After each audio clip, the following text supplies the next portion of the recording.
अलग्योजा प्रेमचंद की एक प्रसिद्ध कहानी है जो ग्रामीण जीवन की कठिनाइयों और उस समाज में महिलाओं की स्थिति पर आधारित है। ये कहानी न केवल सामाजिक ढांचे की कमजोरियों को उजागर करती है बल्कि उसमें मानव संबंधों की सच्चाई और समाज में अकेलेपन का भी वर्णन करती है। कहानी की पृष्ठभूमि। गांव की पृष्ठभूमि पर आधारित ये कहानी हमें उस समय के ग्रामीण समाज के जीवन में झांकने का अवसर देती है जब समाज में महिलाओं के प्रति भेदभाव, अकेलापन और उनकी असहाय स्थिति प्रमुख हुआ करती थी। प्रेमचंद का लेखन समाज की वास्तविकताओं का आईना है और इस कहानी में उन्होंने विधवाओं की पीड़ा और उनके अकेलेपन को बहुत ही मार्मिक ढंग से प्रस्तुत किया है। मुख्य पात्र। 1. अलग्योजा। अलग्योजा एक विधवा है जिसकी दुनिया उसके अकेलेपन, समाज से दूरी और निराशा से भरी हुई है। उसका जीवन दुखद है क्योंकि उसके पास कोई सहारा नहीं है और वह पूरी तरह से अकेली है। वह अपनी गुजर बसर दूसरों के घर में काम करके करती है और अपनी गरीबी और दुख को अकेले ही झेलती है।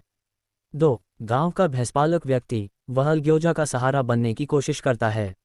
वह भले ही पूरी तरह से अलग्योजा के जीवन को बदल ना पाए, लेकिन उसके जीवन में कुछ समय के लिए खुशी का कारण बनता है।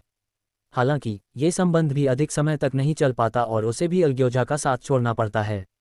कहानी का कथानक। कहानी की शुरुआत अलग्योजा के परिचय से होती है।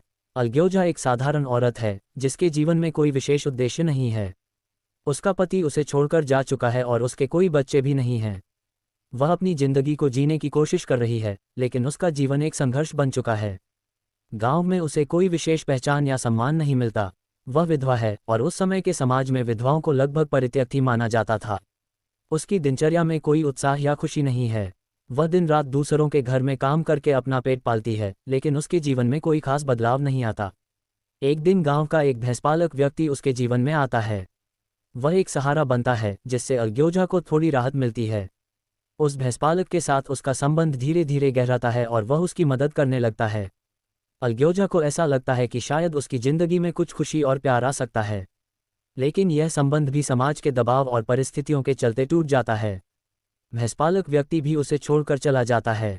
अलग्योजा फिर से अकेली रह जाती है। यह अकेलापन अब और भी अधिक गहरा हो जाता है। समाज उसे नज़रअंदाज करता है और वह समाज के हाशिए पर चली जाती है। इस कहानी का अंत अलग्योजा के अकेलेपन और उसकी असहायता के साथ होता है। वह एक ऐसी स्थिति में पहुंच जाती है जहां उसके पास न तो कोई सहारा है, न कोई उम्मीद। प्रेमचंद की लेखनी का विश्लेषण। प्रेमचंद की यह कहानी समाज में महिलाओं की स्थिति को उजागर करती है, खासकर विधवाओं की। उन्होंने अलग्योजा के माध्यम से ये दिखाया है कि कैसे एक महिला जिसके पास कोई सहारा नहीं है, समाज में किस तरह अकेलेपन का सामना करती है। उनकी लेखनी में समाज का यथार्थ और उसमें महिलाओं की असहाय स्थिति का बेहद सटीक चित्रण है। प्रेमचंद की कहानियों में सामाजिक न्याय की बात हमेशा रही है और यह कहानी भी उसी कड़ी का हिस्सा है। कहानी के पात्रों के माध्यम से प्रेमचंद ने समाज की बेरुखी और उसमें मानवता के अभाव को उजागर किया है। अलग्योजा की पीड़ा और उसका अकेलापन उस दौर के समाज की एक कड़वी सच्चाई थी। कहानी के अंत में अलग्योजा का अकेलापन ये सवाल उठाता है कि समाज में क्या कोई ऐसा तंत्र है जो इन असहाय लोगों का सहारा बन सके।